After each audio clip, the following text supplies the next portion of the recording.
그리스 로마 신화에 나오는 이야기 가운데에 유명한 전쟁의 이야기가 나와 있습니다. 바로 트로이 전쟁이죠.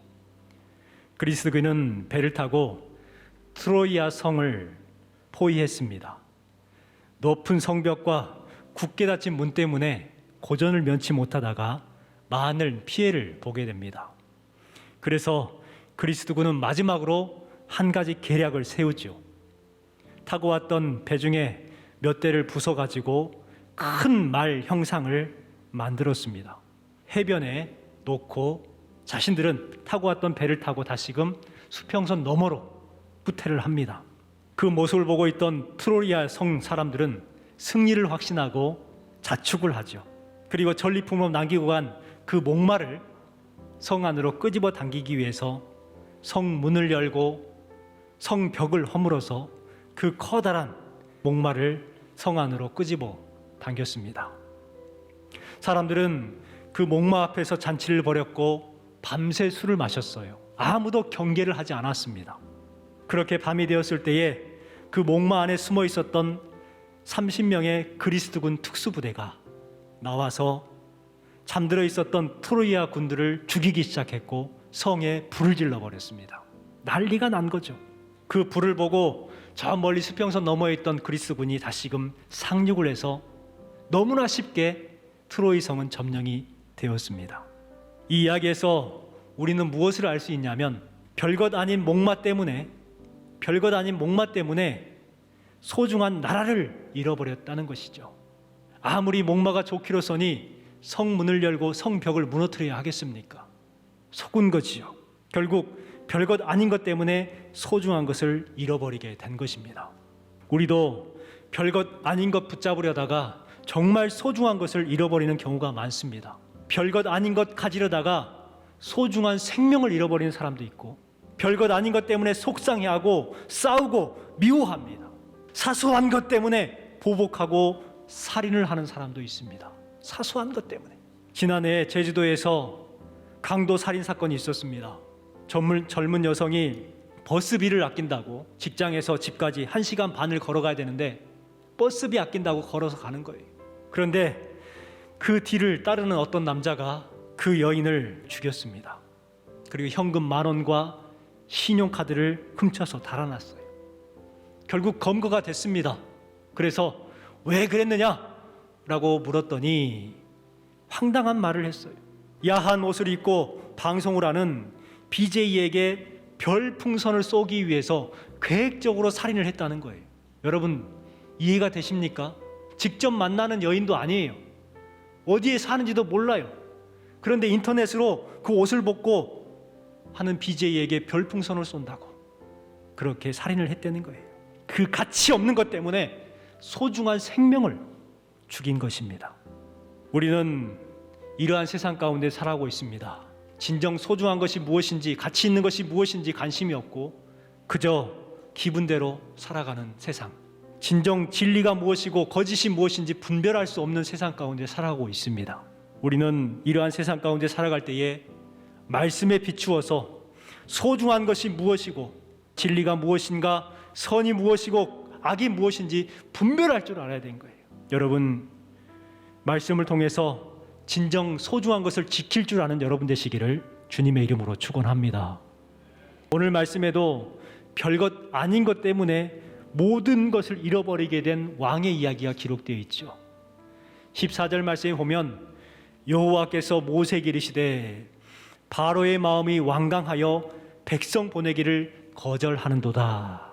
지금 바로는 하나님의 말씀을 무시하고 하나님의 경고의 메시지를 외면했습니다. 무엇 때문에요? 이스라엘 백성들 노예를 보내지 않기 위해서 하나님의 말씀을 거부했고 무시했던 거예요. 사실 바로 왕 입장에서는 노예는 별것 아닙니다. 그런데 그 별것 아닌 것을 지키려다가 애굽 백성을 잃어버립니다.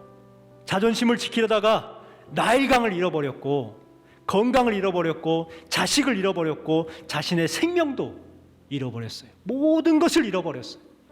오늘 말씀에는 애굽에 내리는 10가지 재앙 가운데의 첫 번째 재앙, 피해 재앙의 이야기입니다. 코로나 재앙 가운데 있는 우리에게 매우 중요한 말씀이죠. 현대인들은 성경에 기록된 기적을 기적으로 믿으려고 하지 않아요. 신화이거나 과장되어서 기록되어 있다고 생각을 하고 주장을 합니다. 그리고 과학으로 증명되면 믿고 안 되면 안 믿으려고 하죠. 하지만 세상은 과학으로 증명되는 것보다 신비로운 일들이 더 많아요.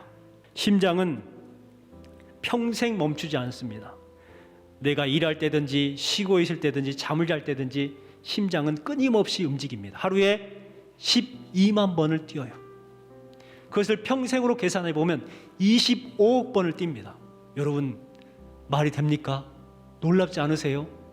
그리고 하루에 그 펌프질을 하는 양이 뭐냐면 8,000리터를 순환을 시켜요. 이 8,000리터를 무려 12만 킬로까지 보내요. 우리 혈관이 12만 킬로래요. 그리고 그 12만 킬로를 46초 만에 순환을 시킨다고 그래요. 이것을 과학으로 어떻게 설명하겠습니까? 사람들은 진화론을 믿어요. 우주가 우연히 생겨났고 원숭이가 사람의 조상이라고 믿습니다. 여러분, 우연히 생명이 생길 수 있는 확률이 얼마 정도 될까요? 0입니다. 이것을 어떤 과학자가 진화론을 이렇게 대해서 이야기를 하면서 예화를 드는데 이런 예를 들더라고요. 그 확률에 대해서. 비행기 가운데 큰 비행기는 보잉 747 비행기가 있어요.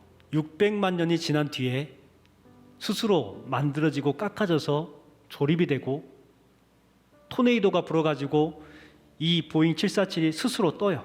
파일럿도 없는데 스스로 떠가지고 자율비행하는 확률이래요. 그러니까 이것은 있을 수 있는 거예요? 없는 거예요? 없지요. 그런데 우리는 어렸을 때부터 진화론을 배운단 말이에요. 그래서 요즘에는 진화론을 가르치지 않습니다. 진화 가설이라고 말합니다. 피재앙을 통해서 우리에게 주는 교훈이 무엇인지 한번 생각해 보고자 합니다. 먼저는 오직 여호와를 섬기라는 사실을 우리에게 알려주고 있습니다. 15절 말씀에 보면 바로가 아침에 나일강에 나올 것이라 이렇게 말을 합니다. 또 8장 20절에도 동일한 말씀이 기록되어 있는데 아침에 일찍이 일어나 바로 앞에 서라. 그가 물 있는 곳에 나오리라. 이렇게 기록되어 있어요. 왜 바로가 아침 일찍 나일강으로 나오는 것일까요? 그냥 아침 산책하기 위해서, 아침 운동하기 위해서 나오는 걸까요? 아니에요. 바로가 나일강으로 나오는 이유는 나일강을 신으로 섬기기 때문에 제사하기 위해서 나오는 것입니다. 그래서 이 애굽이라는 나라는 우상이 많지요. 뱀이 우상이고 나일강의 신들이 우상이었습니다. 당시 이집트 사람들은 매년 90일 동안 그렇게 제사를 매일 드렸어요. 왜냐하면 나일강이 자신들의 생명줄이라고 생각한 거예요. 나일강 때문에 우리가 살고 나일강 때문에 우리가 이렇게 행복할 수 있고 나일강 때문에 우리가 먹고 산다고 생각을 한 거예요. 그래서 나일강을 신격화합니다. 숭배를 해요. 나일강 신 오시리스를 섬기고 나일강을 수호하는 신 크놈을 섬기고 나일강의 악령 하피를 섬겼습니다. 바로가 나일강에 나와서 제사하는데 그 방법이 어떤 방법인 줄 아십니까? 차마 제가 여기서 여러분에게 말할 수가 없는 방법으로 제사를 드려요. 미개하고 추하고 음란한 방법으로 제사를 드립니다. 세상 사람들도 바로처럼 물질을 생명줄로 생각을 합니다. 그래서 물질에 관심을 기울이고 물질을 모으기 위해서 미개하고 추한 방법으로 그렇게 사용을 해서 돈을 모읍니다. 가출한 청소년을 데려다가 성매매를 시키고 마약을 팔고 투기하고 사기칩니다. 이 세상이 발달한 것 같지만 정작 그 내면을 보면 악해지고 미개해진 그러한 세상이 돼버리고 말았다는 거예요. 19절 말씀에 보면 하나님께서 모세에게 명령합니다. 모세는 아론에게 명령합니다. 손을 펴서 모든 강들과 운하와 목과 호수 위에 그리고 애굽의 온 땅에 있는 나무 그릇, 돌그릇 안에 있는 물까지도 모두가 다 피가 되게 했습니다. 여러분, 이렇게 재앙을 내린 이유가 뭘까요? 그 이유가 17절 말씀에 기록되어 있습니다. 같이 읽겠습니다. 여호와가 이같이 이르노니 네가 이로 말미암아 나를 여호와인 줄 알리라. 볼지어다 내가 내 손에 지팡이로 나일강을 치면 그것이 피로 변하고. 하나님께서 왜 지팡이로 나일강을 치라고 하십니까? 그 이유가 뭐냐고 말씀하고 있습니까? 분명 말씀에 기록되어 있듯이 내가 이로 말미암아 나를 여호와인 줄 알리라. 내 나를 여호와인 줄 알게 하기 위해서 재앙을 내리신 거예요. 재앙을 내리신 하나님의 의도가 분명합니다.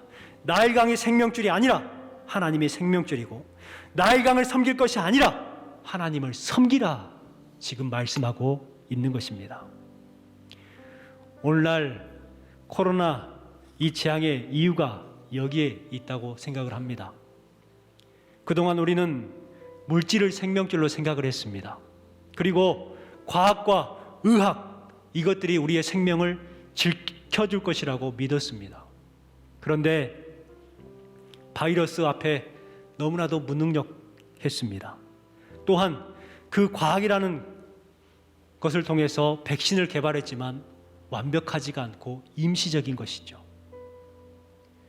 곧 하나님께서 우리에게 코로나를 통해서 말씀하시고자 하는 것은 세상의 생명줄이 아니라 하나님의 생명줄이고, 물질을 섬길 것이 아니라 하나님을 섬기라는 메시지가 아닐까요? 22절 말씀에 보면 애굽 술사들도 여호수를 통해서 물을 피로 바꿨다고 말을 하고 있습니다. 그래서 그 모습을 보고 바로가 마음이 완악하여 라고 기록합니다. 바로는 요술사들을 믿었습니다. 당시 요술사들은 애굽의 실세들이었어요. 그들은 의사였고 정치인이었고 점술가들이었어요. 그러니 바로는 당연히 그 요술사, 마술사들을 믿을 수밖에 없겠죠. 그런데 그들의 정체는 어떠했습니까? 거짓을 행했죠. 뱀을 갖다가 지팡이처럼 속여서 지팡이를 뱀으로 바꾼 것처럼 속였고, 또 이미 온 세상에, 온 애굽에 그 물이 다 피로 변했는데 물을 피로 변한 것처럼 바로를 속였습니다. 바로 이 요술사들은 속이는 사람들이었죠. 그런데 바로는 그 요술사들을 믿었다는 거예요. 얼마나 어리석습니까? 생각해 보면 바로는 참 불쌍한 사람입니다. 속고 살았기 때문이죠. 19절 말씀에 분명 기록되어 있듯이 애굽의 모든 물들과 강물과 운하와 목과 모든 호수에가 피로 변했고, 또한 애굽의 나무 그릇, 질그릇, 모든 그릇에 담겨있는 물들이 피로 변해버렸다니까. 이미 물이 없어요. 어디서 물을 구하겠어요? 이미 피인데. 모세와 아론이 행한 기적을 흉내낸 거예요. 속인 것이죠. 그런데요, 사실 우리도 바로처럼 속고 사는 경우가 많아요. 여러분 그동안에 많이 속았어요. 의사들에게 속았고, 과학자들에게 속았고, 정치인들에게 속았고, 내 안에 있는 내 확신에 속아 살았습니다. 정말 많이 속았어요. 여러분이 믿고 먹는 국민약이라고 하는 또 광고에 유명한 약들이 있습니다. 피로는 뭐 때문이라고 그러죠? 간 때문이야. 간은 뭐가 좋아요? 그런데 우리가 믿었던 그 우루사가 쓸개 담즙을 촉진시키는 역할밖에 안 해요. 간의 피로를 회복시켜주는 약이 아니에요. 과장 광고하지 말라고 그렇게 하는데도 불구하고 이익이 더 많아. 벌금보다 이익이 훨씬 많은 거예요. 벌금이 7천만 원밖에 안 돼. 그런데 이익금이 얼마예요?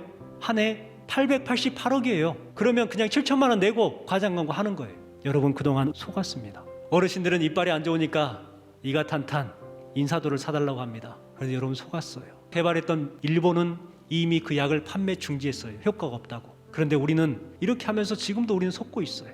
과학은 요술사들처럼 대단한 것을 발견한 것처럼 떠들어댑니다. 그러나 완전하진 않죠. 우리는 그동안 과학에 속았고 의학에 속았다는 것을 알아야 합니다. 7장 5절과 9장 14절 말씀에 이 재앙을 통해서 말씀하시고자 하는 핵심이 기록이 되어 있습니다. 재앙으로 애굽 사람이 나를 여호와인 줄 알리라. 9장 14절에 재앙으로 온 천하에 나와 같은 자가 없음을 네가 알게 하리라. 하나님이 정말 하나님이라는 거예요. 하나님이 생명줄이라는 것을 우리에게 알려주는 거예요. 속지 말라는 거예요. 우리는 하나님 앞에 더욱 가까이 나아가야 합니다. 왜냐하면 하나님이 생명줄이기 때문입니다. 여러분, 하나님 앞에 더욱더 가까이 나아가야 되는 거예요. 변함없으신 우리를 영원히 지켜주시고 함께하시고 구원시켜주시는 그 하나님만 섬기는 삶을 살아가야 할 줄 믿습니다. 두 번째는 회개할 기회를 주셨습니다. 애굽의 모든 물이 피로 변했고 이제 더 이상 마실 수가 없어요. 나일 강은 더 이상 축복의 강이 아니라 죽음의 강이 되고 말았습니다. 나일 강은 믿을 대상이 안 된다는 것을 깨달아야 했습니다. 그리고 회개하고 돌아와야 했어요. 그동안에 자신들의 우상 숭배 때문에 땅도 강도 저주를 받게 되었다는 것을 깨달아야 했던 것입니다. 또한 바로는 조금만 양심적이었고 조금만 정상적이었다면 그 피로 변해버린 나일강을 보고 깨닫는 것이 있어야 했을 겁니다. 모세가 어렸을 때의 일이지만 오랜 시간이 지났지만 그래도 회개했어야 돼요. 바로는 이스라엘 백성들의 번성을 막겠다고 그 이스라엘 자손의 어린 아이들을 어디에 던지겠어요? 나일강에 던지겠어요. 얼마나 아까운 생명들입니까? 수많은 아이들이 무참하게 자신의 명령에 의해서 죽어야 했습니다. 그와 같은 안타까운 그 현장이 바로 나일강이잖아요. 그 나일강이 핏빛으로 변했어요. 그러면 깨달아야 하지 않겠습니까? 아, 내가 그때 잘못을 했구나. 깨닫고 회개했어야 했을 겁니다. 그런데 22절 말씀에 보면 바로의 마음이 완악하여 그 일에 관심을 가지지도 아니하였고 그 피로 변해버린 나일강을 보고도 깨닫지 못했어요. 회개하지 않았어요. 오히려 마음이 완악해졌고 관심도 가지지 아니했다는 거예요. 여러분, 우리가 당하는 어려움과 문제들, 또 세상의 여러 가지 환경 가운데 존재하는 문제들을 통해서 하나님께서는 분명히 우리에게 말씀하시고자 하는 뜻이 있을 겁니다. 그런데 우리는 마음이 완악해서 거기에 관심을 가지지 않아요. 나와 상관없다. 나와는 먼 일이야기다. 그렇게 생각을 합니다. 바로가 마술사들에게 속았고 영적 분별력에 능력이 없어져 버렸어요. 요술사들도 그와 같은 것을 행할 수 있다라고 생각을 하고 모세와 아론의 말을 믿지 않았던 것입니다. 요술사들은 한계가 있는 거예요. 8장 18절 말씀에 보니까 요술사들도 자기 요술로 그같이 행하여 일을 생기게 하였으나 못하였고, 여러분, 한계가 있다는 거예요. 그동안 믿었던 요술사들이 형편없다는 것을 알아야 했을 겁니다. 그런데 바로는 강팍했습니다. 왜냐하면 말씀을 듣지 않았기 때문입니다. 말씀을 듣지 아니하면 강팍해지는 거예요. 깨닫지 못하는 거예요. 말씀을 듣지 아니하면 마음이 완악해지게 되어 있는 거예요. 그리고 말씀을 듣지 않고 말씀을 거부하면 완고하게 되는 것입니다. 우리는 말씀을 들어야 합니다. 말씀을 들으면 버티게 되고요. 말씀을 들을 때에 미웠지만 참고 인내하게 되는 거예요. 그래서 그리스도의 사랑을 흘려보내게 되는 것입니다. 마음이 부드러워지죠. 말씀을 들을 때에 회개할 수 있고 분별할 수가 있습니다. 열왕기상 3장 9절 말씀에 솔로몬이 하나님께 구했던 이야기가 기록되어 있습니다. 같이 한번 읽어보겠습니다. 누가 주의 이 많은 백성을 재판할 수 있사오리이까? 듣는 마음을 종에게 주사 주의 백성을 재판하여 선악을 분별하게 하옵소서. 솔로몬이 하나님께 구했던 것입니다. 무엇을 구했어요? 듣는 마음을 종에게 주사. 듣는 마음을 구했어요. 들을 수 있는 마음. 하나님의 말씀을 들을 수 있는 마음이 중요한 거예요. 이웃의 아픔과 고통하는 소리를 들을 수 있는 마음이 우리에게 필요한 거예요. 하나님 앞에 구하시기 바랍니다. 듣는 마음을 주옵소서. 그리고 두 번째 구한 것이 뭐예요? 선악을 분별하게 하옵소서. 선악을 분별하게 하옵소서. 선한 것이 무엇인가, 악한 것이 무엇인가 분별할 줄 알아요. 그런데 그 분별의 기준이 뭡니까? 하나님의 말씀이라는 거예요. 로마서 12장 2절에도 기뻐하시고 온전하신 뜻이 무엇인지 분별하도록 하라. 우리는 분별할 수 있는 삶을 살아가야 합니다. 분별하는 것이 지혜예요. 분별하는 삶을 살아가는 사람들이 바로 성도들인 것입니다. 하나님의 선하시고 기뻐하시고 온전하신 뜻이 무엇인지 말씀을 통해서 분별하는 삶을 살아가시기를 주님의 이름으로 축원합니다. 마지막으로는 하나님의 백성을 구원하시기 위해서입니다. 하나님께서 애굽에 재앙을 내린 것은 바로를 위한 것도 아니요, 애굽을 위한 것도 아니었습니다. 누구를 위해서 재앙을 내린 거예요? 하나님의 백성인 이스라엘 자손을 위해서 재앙을 내리신 거예요. 왜요? 재앙을 통해서 이스라엘 백성들을 구원하시기 위해서.